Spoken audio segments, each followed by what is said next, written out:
नमस्ते सभी को, मैं हूँ सृष्टि और आज हम भगवत गीता चैप्टर 5 कर्म yoga action in Krishna consciousness के श्लोक 25 को कवर करने वाले हैं।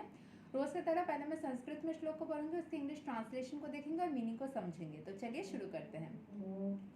लभन्ते ब्रह्मा निर्वाणम रसया कृष्णा कलमसा चिन्ना द्वैध यातात्मना सर्वा भूता हिते रता. Those who are beyond the dualities that arise from doubts, whose minds are engaged within, who are always busy working for the welfare of all living beings, and who are free from all sins, achieve liberation in the Supreme.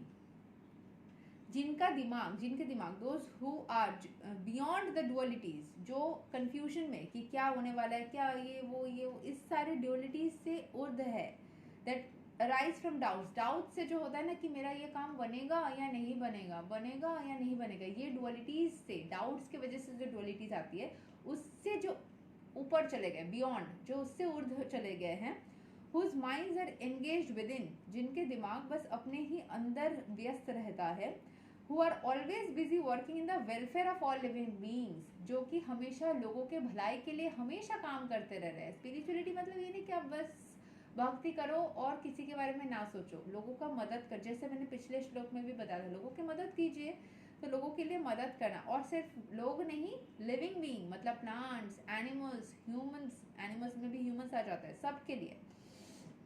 And who are free from all sins, जो सारे पापों से मुक्त है, achieve liberation, उनको ही मुक्ति मिलती है, उनको शांति मिलती है। किसी को मदद कर सकते हो ना, तो अलग ही हार्मोन रिलीज होती है शरीर में, जो हमें शांत महसूस कराती है, जो हमें हैप्पीनेस देती है। करके देखना मदद किसी को, बहुत अच्छा लगता है। ठीक है, सो एक्सप्लेनेशन को समझ लेते हैं। Only a person who is fully in Krishna consciousness can be said to be engaged in welfare work for all living entities. When a person is actually in the knowledge that Krishna is the fountainhead of everything, then when he acts in that spirit, he acts for everyone. The sufferings of humanity are due to the forgetfulness of Krishna as the supreme enjoyer, the supreme proprietor, and the supreme friend. Therefore, to act to revive this consciousness within the entire human society is the highest welfare work. तो जो जानता है कि कृष्ण ही मतलब भगवान ही सबसे सर्वोत्तम है, सब चीज़ों के हेड है, उसका एक्टिविटी ही अलग हो जाता है। वो सबके लिए काम करने लगता है। जिसको पता है ना कि सब में भगवान है, तो वो भगवान को सर्व करने के लिए सिर्फ मूर्ति में नहीं, भगवान को सब में देखने लग जाता है, सबको मदद करने लग जाता है। द सफरिंग्स, वैसे करोगे ना, आप किसी को हेट नहीं कर पाओगे, फिर किसी को मारने जाओगे आप सोचो कि उसमें भी भगवान है, तो कैसे मारोगे। The sufferings of humanity are due to forgetfulness of, वो जब हम इंसान भूल जाते हैं ना कि सब में भगवान है, तभी हम गड़बड़ करते हैं। लेकिन हमें वो याद रहता है अगर, तो हम सुप्रीम एंजॉयर बन जाते हैं। वो सुप्रीम फ्रेंड मतलब वो ही सुप्रीम फ्रेंड है, वही सुप्रीम एंजॉयर है, वही सुप्रीम प्रॉपरेटर है। इस चीज़ को भूल जाते हैं तभी तकलीफ होती है। याद रख सकते तो उनके साथ में हम एक हो जाते हैं। देयरफॉर मतलब हम भगवान नहीं बन जाते, उनके साथ में उनकी एनर्जी को महसूस कर पाते हैं अंदर। Therefore, to act to revive this consciousness within the entire human society is the highest welfare work. सबके अंदर अगर इस consciousness को जागृत किया जाए, आपको जाके नहीं करना है, अगर सब में अपने आप जागृत होती रहे, आपको देख के इंस्पायर हो जाए लोग, क्योंकि होता है। जब मैंने तुलसी माला धारण किया था, मुझे याद है एक लेडी है जो कि बहुत अच्छी है, दोस्त जैसी, तो वो क्या करती है ना, हमेशा हरे कृष्ण का नाम करती है, जाप माला नहीं जापती है, बट वो कृष्ण भक्त है। वो कभी, मैं जब उनसे पहली बार मिली तो मेरे गले में, पिछले साल में मिली थी उनसे, मेरे गले में तुलसी माला थी। तो उन्होंने मुझे बोला कि तुम तुलसी का माला पहनते हो, तो मैं भी पहनती थी, पता है। तो फिर मैंने बोला अच्छा, अच्छी बात है, तो पहनो। तो उसने बोला नहीं, मैंने खोल के रख दिया क्योंकि मैं नॉन वेज खाती हूँ, क्योंकि हम बंगाली है ना, बंगाली ब्राह्मण्स भी नॉन वेज खाते हैं। ठीक है, सो मैंने बोला उसमें कुछ नहीं होता। उसने बोला हाँ, गुरुदेव बोलते हैं कि कुछ भी खा सकते हो, कोई प्रॉब्लम नहीं है, लेकिन मैं पहनूं कि नहीं पहनूं। तो फिर मैंने देखा वो 1 महीने बाद उसने पहन लिया। तो मैंने बोला मैं तो पहनती हूँ, तो तुम भी पहनो। बहुत सारे लोग पहनते हैं, और हमारे एरिया में मैंने बोला था ना, it does not, the bhakti does not depend on the food type. ठीक है, everybody lives a very normal life, simple middle class family से है, कोई पंडित पुरोहित नहीं है कि अलग से कुछ फॉर्म ऑफ लाइफ जिएंगे, सिंपल फॉर्म में रहते हैं, नॉर्मल लोगों के जैसा ओमनिवोर जैसा रहते हैं।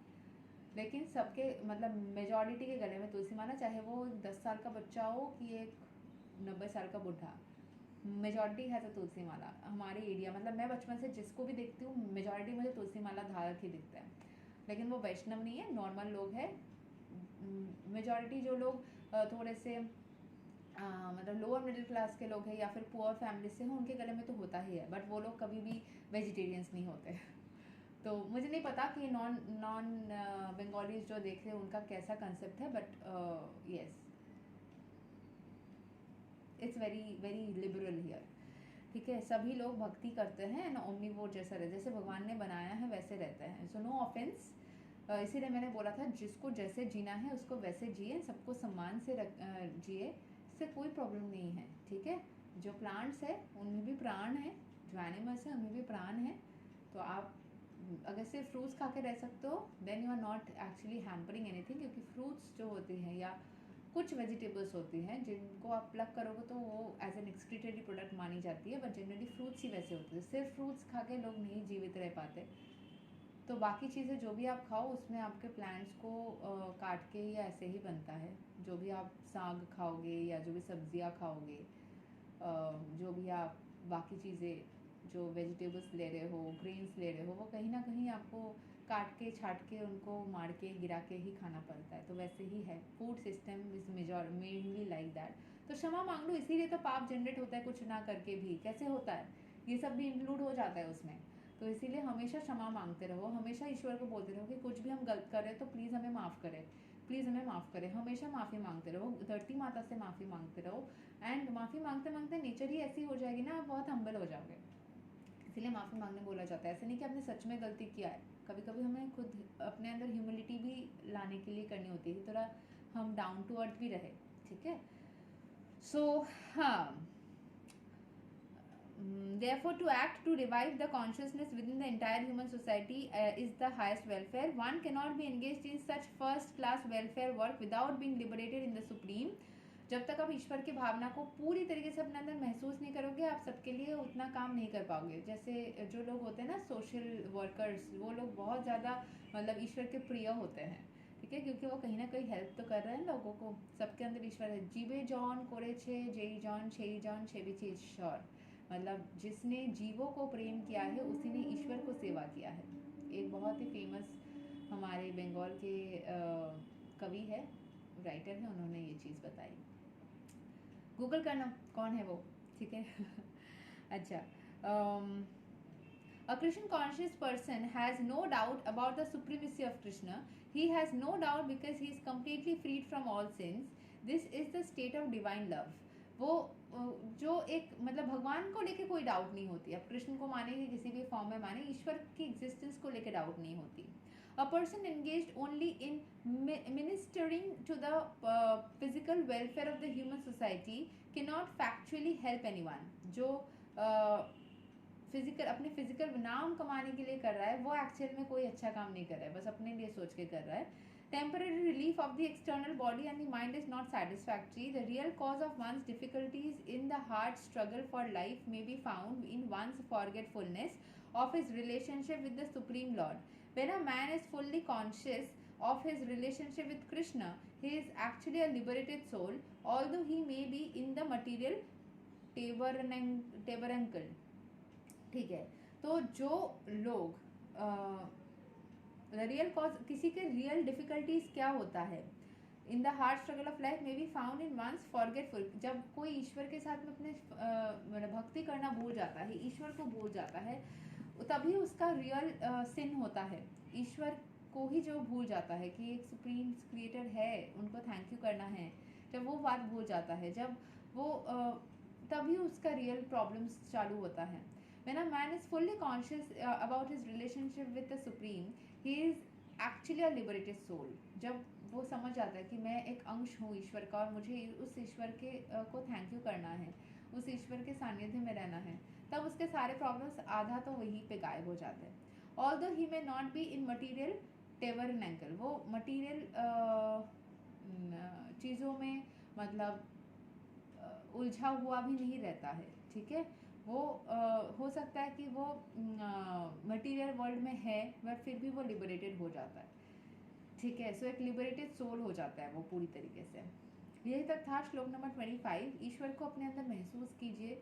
महसूस करने के लिए ही तो वही सारे टेक्निक है, जाप करना, गीता पढ़ना, ईश्वर को याद करना। नेचर में जाइए, नेचर में देखिए जो तितलियाँ उड़ती है, जो पक्षियाँ गाती है, जब आसमान में वो क्लाउड्स दिखते हैं, वो सब कुछ तो ईश्वर के और समीप जाने के तरीके हैं। उनको देखिए, महसूस कीजिए, ग्रेटफुल होइए कि आप इन सबको देख पा रहे हैं, इन सब के अंदर जीवित है, आप हेल्दी है। अगले वीडियो में हम श्लोक 26 को कवर करेंगे। तब तक के लिए हरे कृष्ण, राधे राधे, जय श्री राम।